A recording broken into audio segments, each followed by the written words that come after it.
देखिए, शराबबंदी के बारे में हम सदा कहा है कि शराबबंदी कोई खराब नहीं है। हम लोग सब मिलकर के शराबबंदी का प्रस्ताव बिहार में लिया था, तो हम उसको खराब कैसे कहेंगे।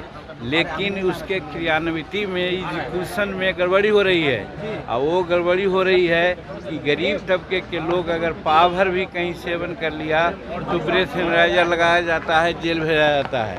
और दूसरे तरफ जो हजारों हजार लीटर, लाखों लीटर का तस्करी कर रहा है, हाजी मस्तानी कर रहा है, उसको छोड़ा जा रहा है। और दूसरी बात कि हम सभी सपोज रात में जब हम शराब पीते हैं तो हमको नहीं पकड़ा जाता है। बात साफ ही है, ऐसा नहीं होना चाहिए। दोरंगनी नीति है।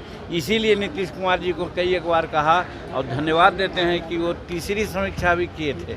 हम अब कहना चाहते हैं नीतीश कुमार जी रियलिस्टिक आदमी हैं, वो चौथी समीक्षा करें और देखें कि इसमें गरीब लोग कितने प्रताड़ित हैं। 4 लाख 5 लाख के आसपास हमारे गरीब तबके के लोग ही विभिन्न प्रकार के केस मुकदमा में इन्वॉल्व हैं, जेल में हैं। तो ऐसा तो नहीं होना चाहिए। क्या संशोधन होना चाहिए इसमें सर?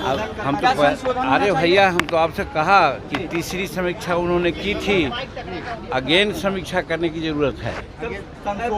राहुल गांधी बयान पर किस तरफ देख रहे हैं? राहुल गांधी तो देशद्रोही काम कर रहे हैं। हम घर के भेदिया लंका डाही की बात यहाँ पर आती है।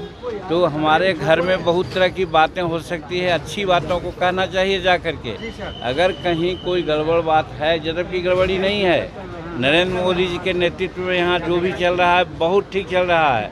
आर्थिक दृष्टिकोण से हम संसार का तीसरी शक्ति बन रहे हैं। 2047 में हम प्रथम शक्ति बनेंगे और विश्व नेता के रूप में उभर रहे हैं। यूक्रेन और रूस के ये में विश्व शांति दूत के रूप में हमारे नरेंद्र मोदी जी काम कर रहे हैं। ये सब बात की चर्चा उनको करना चाहिए, तो वो करते हैं। दूसरी तरह की बात, मेरा कहने का मतलब है कि देश के खिलाफ बाहर जा कर के कहना बहुत अनर्थ है, देशद्रोही कार्यक्रम है, उन पर कार्रवाई होनी चाहिए। ममता देवी को अगर थोड़ा सा भी सेंस होता, डेमोक्रेटिक सेंस, तो आज से 2 महीना पहले वो रिजाइन कर दी होती। महिला है और उसके राज्य में महिलाओं के साथ इस प्रकार का कार्रवाई हुई है और वो नखरा कर रही हैं। क्योंकि लॉ एंड ऑर्डर राज्य का मुद्दा होता है और इस परिस्थिति में वो संभाल नहीं सकी और अब दूसरे प्रकार के नाटक कर रही है बचने के लिए। कहने का मतलब सत्ता का लोलुप है, उसको इस्तीफा दे देना चाहिए।